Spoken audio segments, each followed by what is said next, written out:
Bruce Jentleson is wrapping up a term as a distinguished scholar at the Wilson Center. He'll be heading back to Duke University, where he's a professor of public policy and political science with the Sanford School of Public Policy. And this edition of Now, Bruce, becomes an edition of Then, because we're going to look back 25 years. You and I were fortunate enough, as part of coverage via C-SPAN, to travel to Berlin when the wall came down. Can you believe it's been 25 years? I know. We're no longer young Turks, are we? It's been quite a while, but it's amazing how much has happened in that period. And in some ways, it seems like it was yesterday, and in other ways, it seems like it was really a long time ago. Yeah, and this building we're in, the Ronald Reagan Building and International Trade Center in Washington, D.C., big pieces of the Berlin Wall sit in the entryways. Big pieces. In fact, I have a piece that I chipped off the wall. I rented, my chisel that day. We had a little free time. It sits on my shelf. I show it to my students sometimes, and of course it happened before they were born, but you got to take it from there. Remember how crazy the security people thought we were in the airport when we were traveling home with bags of rocks? That's right. It was just, let me ask you, take us back through the mists of time. A generation that grew up under the Cold War paradigm. How surprising was it at the time that what happened was happening?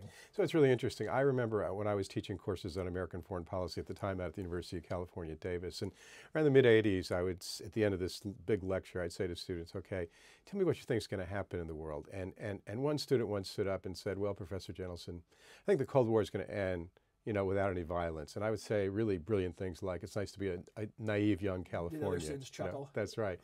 But it really shows us something. It shows us that, particularly now when we feel sometimes overwhelmed by all sorts of issues, both international and domestic, big things really can happen. And there were very few people that predicted the Cold War would end when it did and the way it did.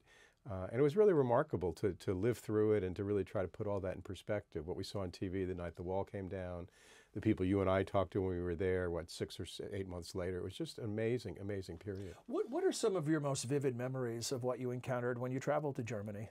So I remember, John, we met with high school students who are both from, West Berlin and East Berlin, and as they called each other, the Westies and the Easties. Mm-hmm. And I remember thinking that one of the things we heard that I was at least a little surprised by was the Easties being, somewhat antagonistic towards the Westies, thinking that they looked down on them as inferior. They feared becoming an underclass. Yeah. And the Westies looking at the Easties and saying, you're going to get all the government resources. Mm-hmm. So you think about it, they're all Germans, but they had a lot to work through as individuals, as a generation, and as a country, and that's a group that was really the same nationality. Whereas when we look around the world at different parts of the world and there's different ethnic groups, it's that much harder, but even folks who had the same nationality, probably some same family members, still had some things they had to work through. Yeah, and what about the issues relevant to reunification at the time? What were the hopes and the fears in that regard? Well, it's interesting. One of the book I've been working on since I've been here at the Wilson Center deals with major world leaders who've made breakthroughs for peace, and one, of course, is Gorbachev. And, every other time something had happened in Eastern Europe, 1968 in Czechoslovakia, 1956 in Hungary, the Soviets sent troops in. And it wasn't a given that Gorbachev would not do that. It was a big decision. He sent some signals to the East Germans a few months before. And it really shows the importance of leadership and statesmanship to allow things to happen where then people can kind of take it and run with it. And there was that sense from when all this was happening in 1989 through 1990.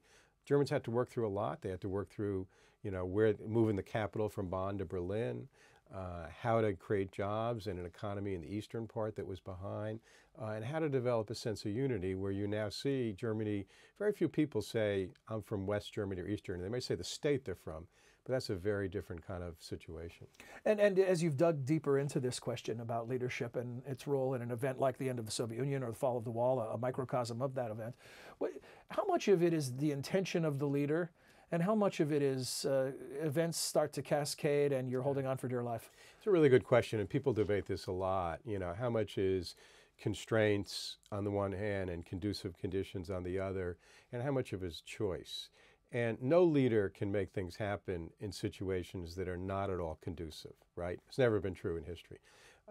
But it is the case that there are choices that are made, and those choices often involve having a big vision. We saw this in the Middle East in some of the brighter moments with Anwar Sadat going to Israel and Yitzhak Rabin, making peace with starting to make peace with the Palestinians. So we really are in a world where we need leaders who can have vision, bring people along, But it's really up to the leaders to create that vision that allows really big things to happen. And how it's played out with 25 years of hindsight as a benefit for us now to look back.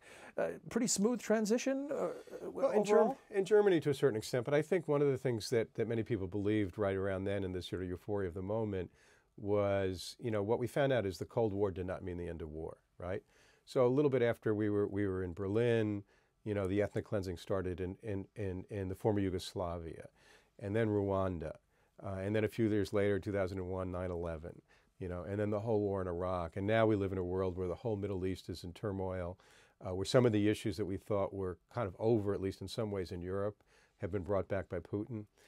So it's not that it's we go backwards or the pendulum just swings, but it is a little bit of 3 steps forward, 1, maybe 1.5 backward. And the world still has some very challenging issues, and there was this sense at that point that I think was, a little bit too much euphoria, a little bit too much the wow of the moment, and then we found out yet again, as you always find out in history, that you've got to keep going, otherwise you fall backwards. Final thought, put you back in front, theoretically, in front of a group of students, or hypothetically, and you're teaching young historians about what is the primary lesson to take away from this event that you lived through, the fall of the Berlin Wall.